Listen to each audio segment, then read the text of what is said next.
Hello, I'm Sue Shapcott, a member of the British PGA and a former Hank Haney instructor.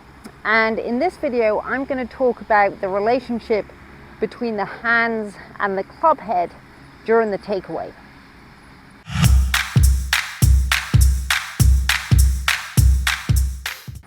Let's start off by saying that the takeaway is a really important part of your swing. If you can get the club going back correctly, then it helps with the plane of the swing, both up at the top of your backswing and on the downswing. And the start of the backswing kind of sets everything in motion. So getting the takeaway right is really key.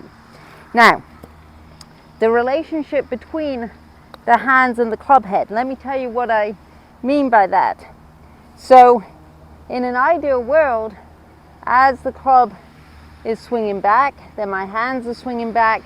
You can see here how the club head is directly in front of the hands. Okay, so my hands haven't moved away from my body, they've swung back, they haven't pulled in either, but there's a relationship between the hands and the club head. Now, what I see a lot of is this, where the hands move away from the body and then the club head goes back behind the body. Now, if that happens, then at the top of the backswing, then oftentimes it gets across the line, which is going to affect and change the plane and the path of your swing on your downswing.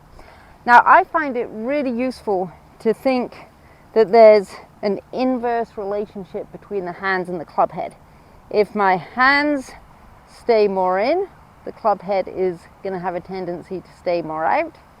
If my hands go out, the club head is going to tend to go in.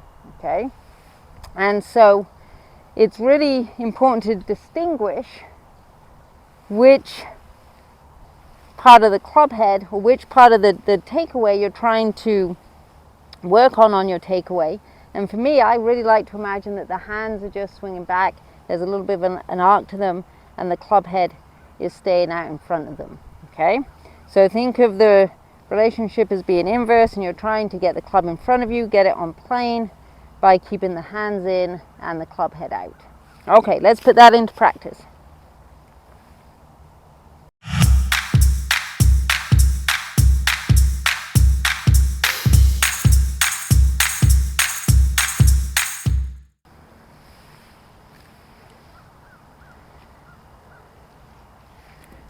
Okay, if you'd like to learn more about the plane of the swing, particularly on the takeaway, then check out this video here, and thanks for watching. Please don't forget to subscribe to our YouTube channel.